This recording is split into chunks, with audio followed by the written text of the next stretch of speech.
Bienvenue pour cette nouvelle leçon d'orthographe CM1, CM2 dans le travail sur les merveilles du monde. Nous en sommes à la dictée numéro 19, dont voici la deuxième partie, c'est parti. Voici les mots à apprendre de la dictée 19, ils s'affichent devant vous autrefois malheureusement. Temple, marchand, refuge, se cacher, raconter, admirer, déposer, se dresser, grec, échapper, pourquoi, fréquenter, considérer, colonne. Nous passons à la deuxième moitié des mots comme convenu. Ils s'affichent à nouveau et nous allons les étudier un par un, c'est parti. Le premier mot, c'est le mot déposer. Trois syllabes. Première syllabe D, DE accent aigu. Deuxième syllabe po, PO. Troisième syllabe Z, SER. Le son Z s'obtient avec un S puisqu'il est entouré de deux voyelles. Le son E final s'écrit ER parce que ce mot-là est un verbe, donc pas de piège pour le mot déposer, DE accent aigu, PO, SER. Comme on vient de le dire, ce mot-là est un verbe. C'est un verbe en R, donc il appartient au premier groupe. Deux exemples de conjugaison. Au présent, tu déposes. Au passé composé, nous avons déposé. Le participe passé, c'est donc déposé avec E accent aigu à la fin. Voilà pour le mot déposer. D-E accent aigu, P-O-S-E-R. Le mot suivant, ce n'est pas un seul mot, ce sont deux mots qui vont ensemble. Le pronom se, S-E, et ensuite le mot dresser. Dresser, on va l'écrire D-R-E-2-S-E-R. Le premier son E de dresser va s'écrire avec un E sans accent puisqu'il est suivi de deux consonnes. Donc pas besoin d'accent pour ce E. Ça veut dire qu'on écrit D-R-E. Ensuite on va trouver deux S pour avoir le son S. Et le dernier son E va s'écrire E-R parce que ce mot-là, une nouvelle fois, est un verbe bien joué. Donc on fait attention, il s'agit bien de deux mots séparés, le pronom et le mot dresser. Se dresser, S-E plus loin, D-R-E-2-S-E-R. Comme on l'a vu, ce mot-là, enfin ces deux mots constituent un verbe pronominal puisqu'on a un pronom plus un verbe derrière. Le verbe est un verbe, donc il appartient au premier groupe. Deux exemples de conjugaison. Vous vous dressez au présent, je me suis dressé au passé composé. Le participe passé, c'est donc dressé avec un E accent aigu à la fin. Voilà pour le verbe se dresser, S-E plus loin, D-R-E 2-S-E-R. Le mot suivant, c'est le mot grec. Alors, une seule syllabe. Grec, on va écrire G-R-E-C. Le son est de grec. On l'écrit avec un E sans accent. Il n'y a pas d'explication logique, mais c'est ainsi, donc on le retient. Grec, G-R-E-C. Le mot grec est un adjectif qualificatif. Il existe le nom grec, mais quand c'est un nom propre et on met un G majuscule, ce qui n'est pas le cas ici. Ici, nous avons affaire à un adjectif qualificatif. Donc on le décline, la version de la liste, c'est le masculin singulier avec un C à la fin. Masculin pluriel, on ajoute le S du pluriel grec avec un S. Attention, attention, quand on passe au féminin singulier, on va ajouter Q-U-E après le C. Donc ça donne G-R-E-C, Q-U-E. On pense bien à garder le C et ajouter Q-E pour le féminin singulier. Et pour le féminin pluriel, on ajoute à tout ça un S grec avec Q-U-E-S à la fin. Voilà pour le mot grec, G-R-E-C. Le mot suivant, c'est le mot échapper. Premier son qu'on entend, c'est le son E qu'on va écrire E accent aigu. Ensuite, on a la syllabe chat, C-H-A. Et ensuite, on a la syllabe P.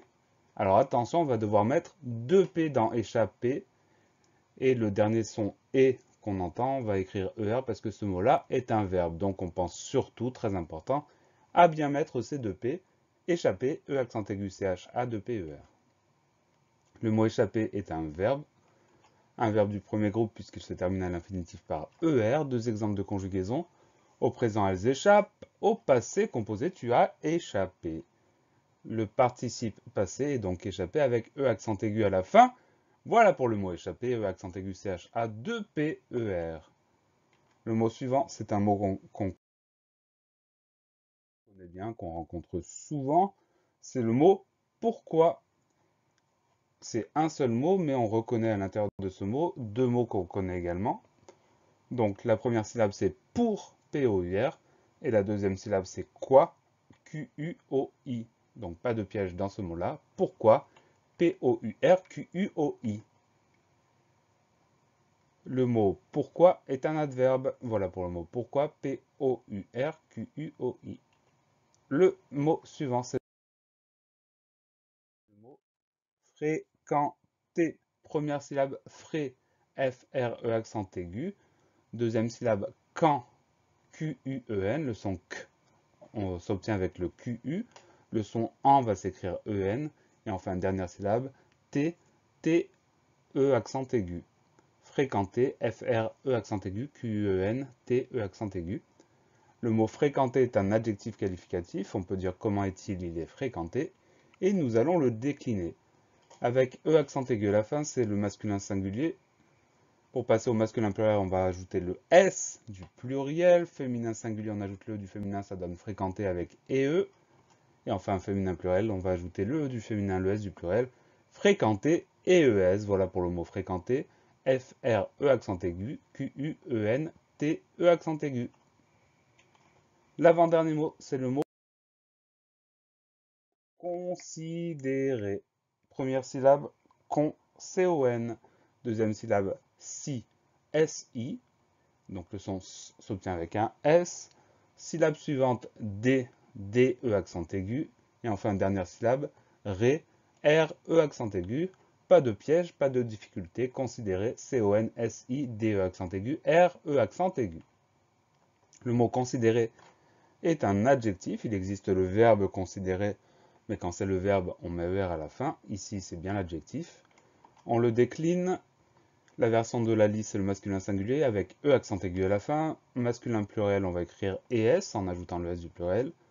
Féminin singulier, on va l'écrire EE à la fin en ajoutant le E du féminin. Féminin pluriel, on va l'écrire EES en ajoutant le E du féminin, le S du pluriel. Voilà pour le mot considérer, C-O-N-S-I-D-E accent aigu, R-E accent aigu.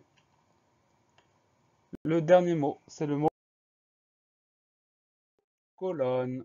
Première syllabe, co, C-O, le son O s'écrit avec la lettre O.